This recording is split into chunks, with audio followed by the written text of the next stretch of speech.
Probably the biggest mistake that new coaches make is asking closed questions. Now, it's understandable how this happens because we were raised with closed questions. Just listen to most parents' interaction with their children. It's one closed question after another. And then think about your time in school. We had true-false tests, multiple choice tests. And the teachers did that because it was simply easier for them to be able to grade. And so we have all this practice of experiencing closed questions. But that doesn't foster creativity. When you ask an open question, you're allowing people to be able to think more freely and to generate more possibilities, and more insights can come. And so a closed question just narrows things. Open questions release stuff. And so you start open questions with, what are some ways you could? Or what? How? And avoid questions that just give a yes-no kind of answer. Open questions are far more valuable than closed questions. Closed questions are like yes, no, either or, multiple choice. And what it presupposes is that you're framing all the possibilities.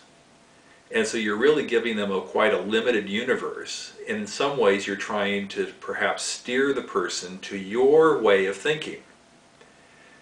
So is that true or not?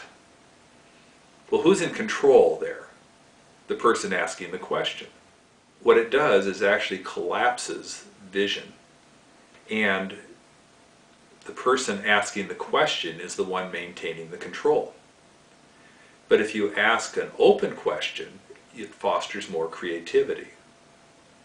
So for instance, if you ask a closed question like, have you thought of this? That's just a veiled way of giving a suggestion. And the person could think of the answer would be either yes or no. And then you go on, well, have you thought of this? Have you thought of this? Have you thought of that? Now who's in control of this? You are. And you're doing all the thinking, and the person is simply responding to your thinking. Instead, if you asked an open question, what have you thought of? And then they give an answer, and you summarize that and say, well, what else? They answer, and you summarize and say, what else?